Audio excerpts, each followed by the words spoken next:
Let's talk about our athletes who recently competed at the world stage. Ariana Evangelista is back after representing the country in the UCI Mountain Bike World Championships in France last month.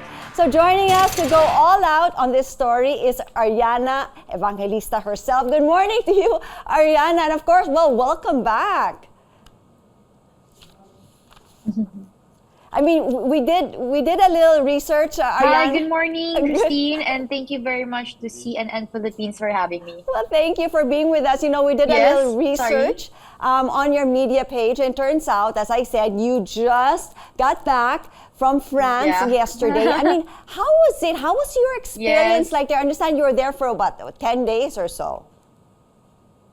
Yeah, my experience in France was actually quite an eye-opener because I know what I was going into, especially that I was able to compete with these ladies for like a second or third time already, and I just really wanted to see on where I was lacking more, and being able to go there, it was a really great experience in a way that I wanted to pave the way for Philippine cycling, that Filipinos are very talented cyclists, and that maybe in the future they can do something as world championships as well, or be able to compete in a lot of World Cup races. And I really want to change the local cycling community here in the Philippines, and I hope really that I inspired a lot of young Filipinos or other cyclists out there that they can chase for their dreams, and that's what I've been doing in mine. I mean, that's right. That seems to have been one of your biggest advocacies. Hello? Hello. Well, I can hear you now, but that seems to be one of your biggest advocacy in trying to really Hello. encourage, a lot of Filipinas especially to get into cycling. Now, a little bit on your stint here in France. We understand it wasn't really easy for you. You were there by yourself. I mean, how were you able to qualify or to represent the Philippines in this event? And why was it that you were there by yourself?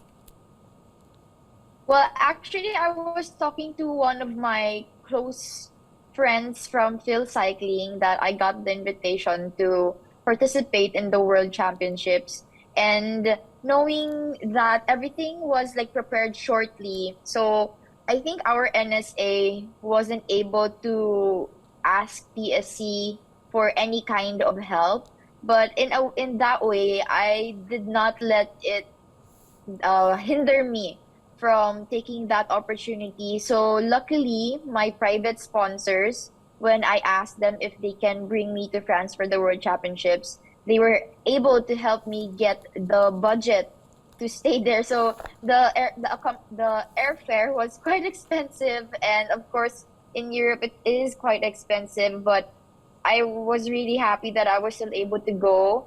And being alone there, it was really, really difficult because when you guys are able to watch World Cups, UCI World Cup races, everyone has a team.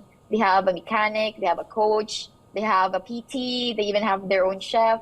And me being there with just me, I really wouldn't want to miss the opportunity, because I want to inspire a lot of Filipinos that even though there are circumstances that you can't control, you can still go for it. And I know I would have had like a better performance if I was able to stay there for maybe more than 2 weeks, because like me being alone, I'm used to riding trails that I'm unfamiliar with someone to assist me or to catch me whenever I want to try out a section. It was the UCI World Champs tracking last year was actually quite overwhelming because there were big rocks, a lot of roots, and I really wanted someone to like teach me the lines, because an athlete can only do so much. It's always better to have another person to teach you something or what their perspective is, especially if you have to check out the racetrack. And even so, that makes even so, I did. Actually, Ariana, that Sorry. actually makes a lot of sense. I'm sure this experience has enabled you to grow so much as an athlete. They say nga, if there's a will, there's a way. My question to you would be challenges being a professional cyclist. What are they? I mean, this being possibly one of them. Well, for me, my cycling journey hasn't been really colorful. For the past year, that's only the time that I was really able to focus on myself. My past wasn't really pretty, especially those people who know what I've been through, they know it. And right now, I'm just really doing a lot for myself, and I'm glad that that a lot of things are falling into place here in the yourself well, or if you don't get the right connections, cycling is quite expensive. So I'm really lucky that a lot of brands are supporting me on this journey of mine, and that it is my profession right now. But for I really wanted, my future goal is to really help the local cycling community, and especially the aspiring professional athletes, cyclists, that they can really do well in the Philippines if they just really have the right guidance, or if they know what to do.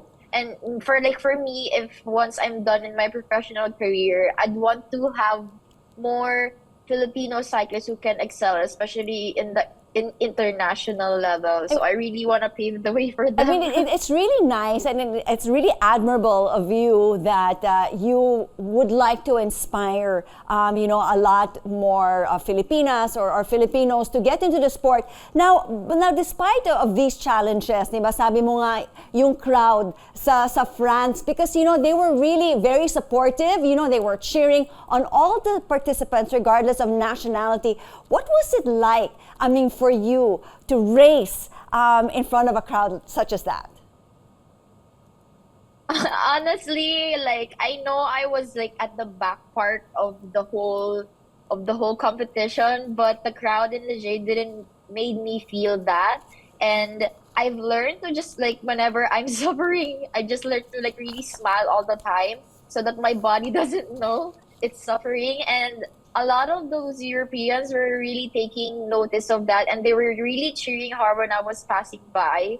And I hope that that kind of a crowd will be what some of the Filipinos are able to follow, because we all need a great support system. I mean, I know crab mentality is still going on here in the Philippines, and that's something that I wish to be to be gone, because us athletes, especially cyclists, cycling isn't an easy sport. It takes a lot of endurance and all. It takes more than actual endurance, especially for mountain biking, that we have to go through a really tough terrain. But to have a great support system, it just really encourages the athlete to do more. And my experience in France made me feel that I didn't feel discouraged at all, because to be able to step on the world stage and finish it, and then to not go home with any injury, and still gain a lot of support from people, that really motivated me to go back here in the Philippines, talk to my Spanish coach, and ask him what can we do more, so that by the next time that I'm able to go, I'll be able to perform well and represent Well, the Philippines well, better. well, Ariana, I mean, since you mentioned not being discouraged, I mean, what's next for you? You come home and you're ready to talk to your coach right away, thinking on how you can do better. Are you preparing for something in the next month or possibly early next year? Actually, I still have quite a couple of international competitions. I'm not sure if our NSA is pushing for it, but there's an Asian Continental Championships in Korea by October. So I hope that the national team could go there, and I hope that our NSA will work for the papers already as early as now, so that all of us can go, because apparently it just needs a lot of paperwork in advance to go. All So right. especially for my stint in Europe, I think they could have got with me if they were just able to prepare it early. That's right. I mean, you really have to. And I think by November, I have a race in Thailand. I'm not so sure about that as well. But I hope that I could still be able to race internationally for the rest for the remaining months of 2022. All right. Well, Yes. we wish you the very best. Thank you so much for joining us, Ariana. Good luck then in your future tournaments. Once again, we just spoke to mountain cyclist Ariana Evangelista.